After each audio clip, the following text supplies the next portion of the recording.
साथियों नमस्कार। कैसे हैं आप लोग? आई होप कि आप लोग बहुत अच्छे से होंगे और अपनी तैयारी बहुत अच्छे से कर रहे होंगे। हम लोग एनसीईआरटी पढ़ रहे थे क्लास 6 का। उसमें आज हम लोग पढ़ेंगे अध्याय 9 नए साम्राज्य और राज्य। मुझे आपसे एक बार पुनः कहना पड़ रहा है कि अगर आप इस चैनल पर नए हैं तो कृपया सब्सक्राइब कर लीजिए और अगर पसंद आती है तो उसे लाइक कर लीजिए। धन्यवाद। चलिए आगे हम लोग अपना लेक्चर शुरू करते हैं।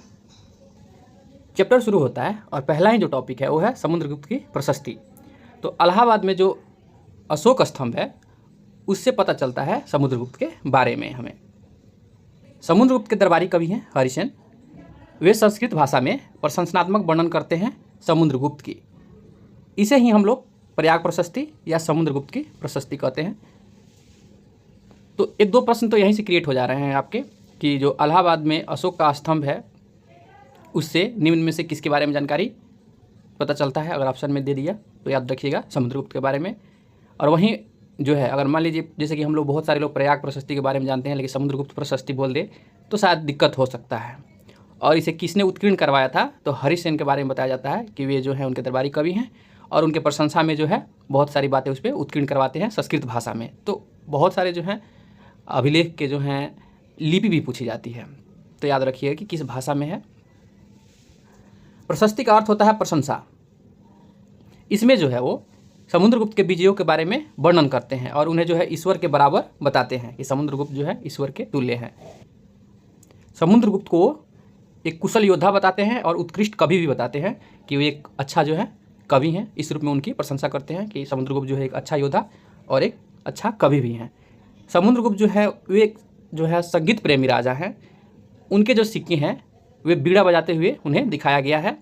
यानी वे जो वर्णन करते हैं हरिसिंह उसमें भी वे बताते हैं कि वे काफ़ी अच्छा बीड़ा बजाते थे।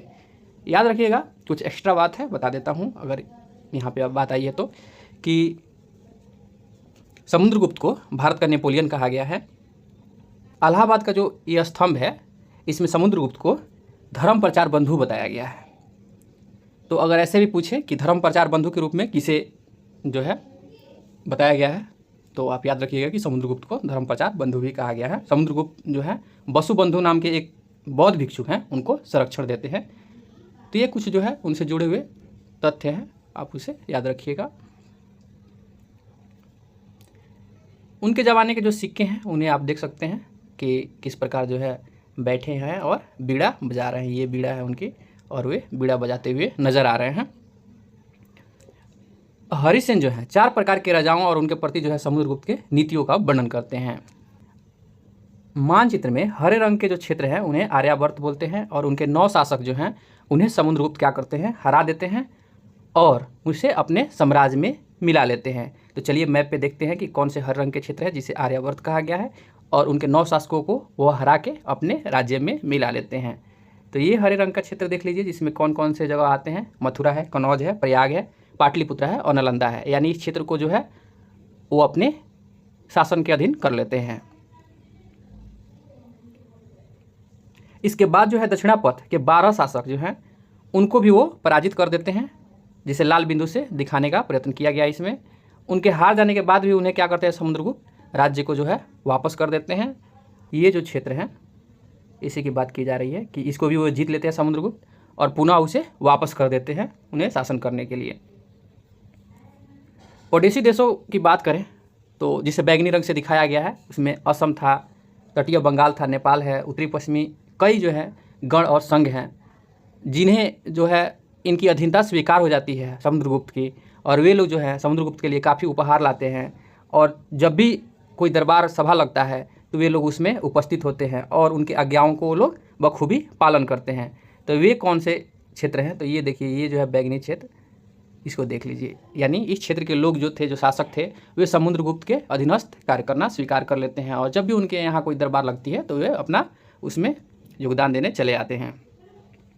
कुछ बाह्य इलाके हैं जिसे नीले रंग से दिखाया गया है। संभवतः कुषाण और शक वंश थे। इसमें श्रीलंका के भी शासक थे। उन समुद्रगुप्त की अधीनता स्वीकार की और अपने पुत्रियों का विवाह उनसे कर दिया। यानी समुद्रगुप्त जो थे वैवाहिक संबंध रख के भी अपने राज्य का विस्तार करते हैं। अब देख सकते हैं ये क्षेत्र जो हो गया, एक बार मैं पुनः बता देता हूँ कि यहाँ पे जो है यहाँ के शासकों को वह पराजित करके अपने अधीन कर लेते हैं और ये जो क्षेत्र है यहाँ के जो राजा थे वे उनके जो है अधीनता को स्वीकार कर लेते हैं और जो है जब भी उनके यहाँ दरबार सभा होता है तो वे जो है मतलब उस सभा में आते हैं और अपनी उपस्थिति दर्ज कराते हैं। इस क्षेत्र के लोगों को क्या करते हैं कि वह जीतने के बाद पुनः उसे राज्य जो है या उनके क्षेत्र जो है समर्पित कर देते हैं। और ये जो लोग थे ये लोग अपना शासक के साथ वैवाहिक संबंध स्थापित करते हैं और इस प्रकार जो है समुद्रगुप्त का राज्य का विस्तार होता है। अब वंशावली यानी समुद्रगुप्त के वंश के बारे में बताया गया है। समुद्रगुप्त की माँ जो है कुमार देवी हैं जो लिच्छवी गणराज्य की राजकुमारी थीं। समुद्रगुप्त के पिता जो हैं चंद्रगुप्त प्रथम हैं। याद रखिएगा चंद्रगुप्त 3 मिलेंगे आपको, एक चंद्रगुप्त मौर्य मिलेंगे जो मौर्य वंश के हैं, चंद्रगुप्त प्रथम और चंद्रगुप्त द्वितीय। तो चंद्रगुप्त जो प्रथम थे वो समुद्रगुप्त के पिता हैं, जबकि चंद्रगुप्त द्वितीय जो हैं वो समुद्रगुप्त के पुत्र हैं। तो चंद्रगुप्त जो हैं इस वंश के पहले राजा हैं। हालांकि गुप्त वंश का जो है संस्थापक श्रीगुप्त है। समुद्रगुप्त और उनके पिता दोनों जो हैं, समुद्रगुप्त प्रथम यहाँ पे लिखा भी गया है, महाराजाधिराज की उपाधि धारण करते हैं लोग। तो ऐसा पूछा भी जाता है, हालांकि एक बार पूछा भी गया है आई थिंक किसी एग्जाम में, और उसमें ऑप्शन दिया था चंद्रगुप्त प्रथम। तो चंद्रगुप्त प्रथम जो है महाराजाधिराज की उपाधि धारण करते हैं। और एनसीईआरटी में ये भी बात बोला गया है कि समुद्रगुप्त भी महाराजाधिराज का उपाधि धारण करते हैं, तो आप भी याद रखिएगा। इसके अलावा जो भी समुद्रगुप्त के दादा परदादा लोग थे वे महाराजा का ही उपाधि धारण करते थे। समुद्रगुप्त के पुत्र जो है चंद्रगुप्त द्वितीय, मैंने बताया ही है अभी आपको, शक विजेता के रूप में जानते हैं। हालांकि शकों को पराजित करने के बाद ही उन्हें विक्रमादित्य की उपाधि दी गई थी। चंद्रगुप्त द्वितीय को विक्रमादित्य भी बोला जाता है। चंद्रगुप्त द्वितीय ने पश्चिम भारत में सैन्य अभियान करके जो अंतिम शक शासक थे उन्हें पराजित कर दिया था और इसी विजय के उपलक्ष्य में मालवा क्षेत्र में व्याघ्र शैली के चांदी के सिक्के चलाते हैं। ये सिक्के जो हैं शकों पे विजय का सूचक हैं और इसके उपरांत ही वह विक्रमादित्य का उपाधि धारण करते हैं। चंद्रगुप्त द्वितीय जो हैं उनके दरबार जो है विद्वानों से भरा रहता है। हालांकि इनके भी जो है शासनकाल में नवरत्न इनके दरबार में रहते हैं, जिसमें आप देखिएगा कालिदास हैं, खगोल शास्त्री आर्यभट्ट हैं, बारामिहिर का नाम भी आपने सुना ही होगा। उसके बाद अमर सिंह भी इन्हीं के दरबार में रहते हैं। विक्रम संवत के बारे में बताया गया है कि 58 जो है ईसा पूर्व विक्रम संवत का परंपरा जो है चंद्रगुप्त द्वितीय ने ही शुरू कराई थी और इसी में बताया जा रहा है कि उन्होंने शक पे जो विजय प्राप्त किया इसी के प्रतीक के रूप में वे जो है इसकी शक संवत की स्थापना करते हैं और जो है विक्रमादित्य का उपाधि धारण करते हैं। हर्ष और हर्षचरित। हर्षवर्धन ने लगभग 1400 वर्ष पूर्व शासन किया था। हर्षवर्धन का शासन काल जो है ना 606 से लेके 647 तक रहा है।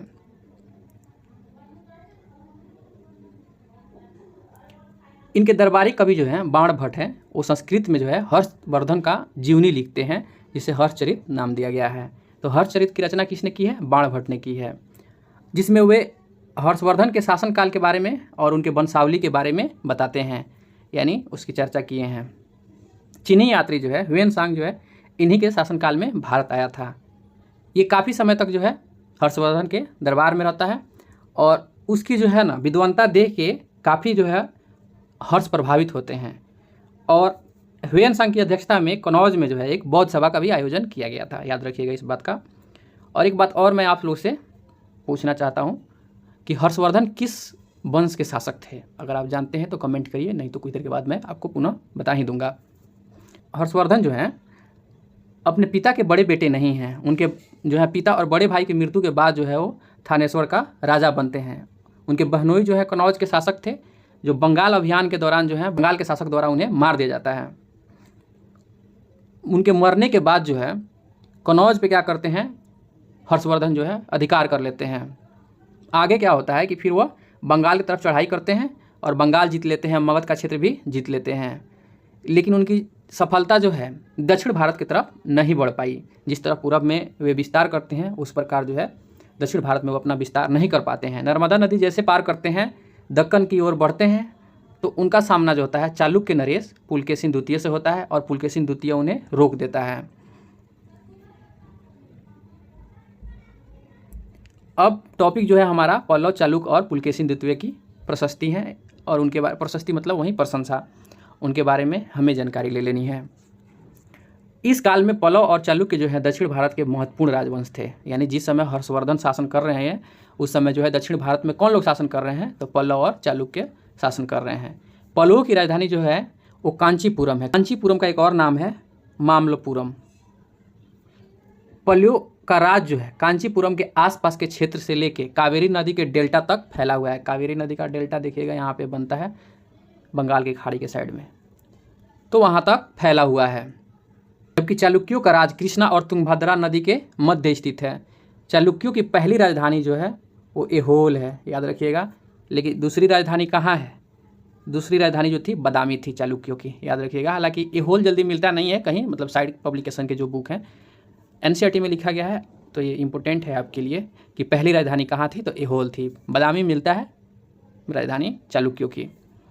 यह एक प्रमुख व्यापारिक केंद्र था। धीरे धीरे ये क्या होता है कि धार्मिक स्थल में बदल जाता है ऐहोल। पुलकेशिन द्वितीय सबसे प्रसिद्ध चालुक्य राजा थे। इसके बारे में रवि कीर्ति एक प्रशस्ति का रचना करते हैं, उससे ही पता चलता है। इनके पीढ़ियों के बारे में, 4 पीढ़ियों के बारे में वे उसमें बताते हैं। पुलकेशिन द्वितीय अपने चाचा से अपने राज्य को लिए थे। रवि कीर्ति पुलकेशिन द्वितीय के दरबारी कवि थे। रवि कीर्ति के अनुसार उन्होंने पूर्व तथा पश्चिम दोनों समुद्र तटीय इलाकों में अपने अभियान चलाए। इसके अतिरिक्त उन्होंने हर्षवर्धन को आगे बढ़ने से रोका।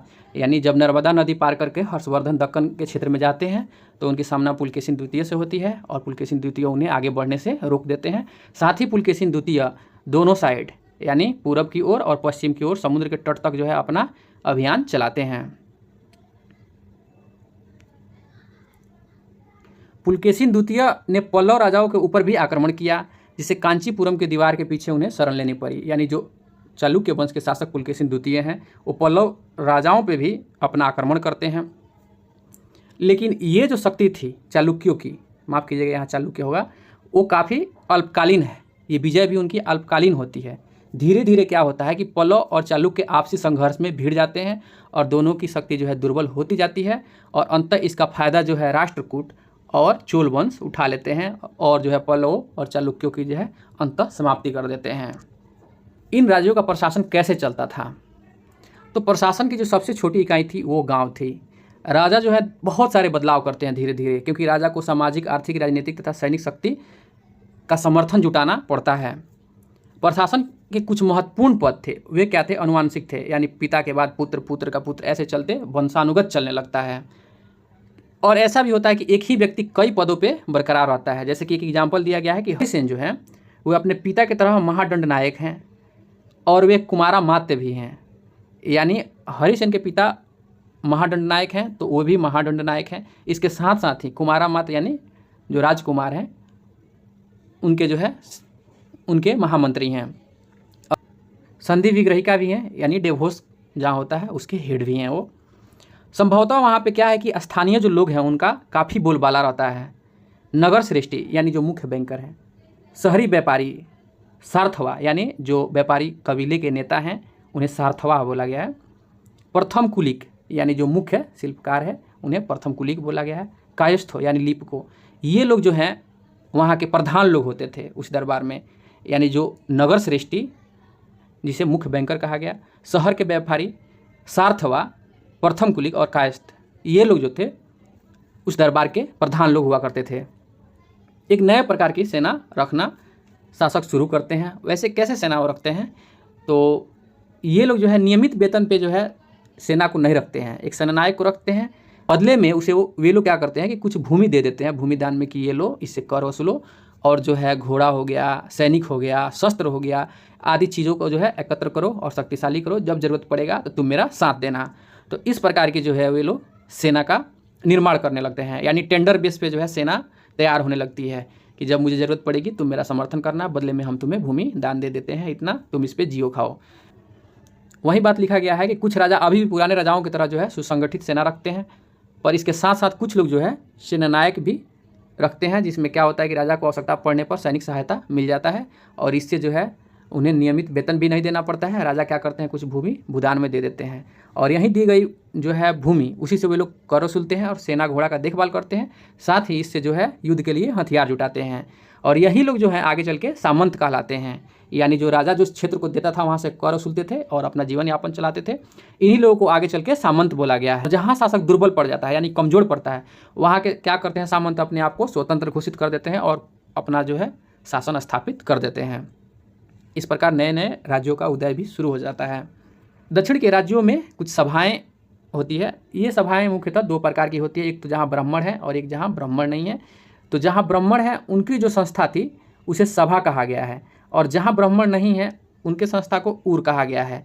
ये जो सभा होती थी ब्राह्मणों की, ये उप समितियों के माध्यम से अपना कार्य कराते थे, जिसमें हो गया सिंचाई, खेती बाड़ी, सड़क निर्माण, स्थानीय मंदिर का देखरेख आदि जो है कार्य का संपन्न करते हैं। ये ब्राह्मण जो है भूस्वामी भी होते थे।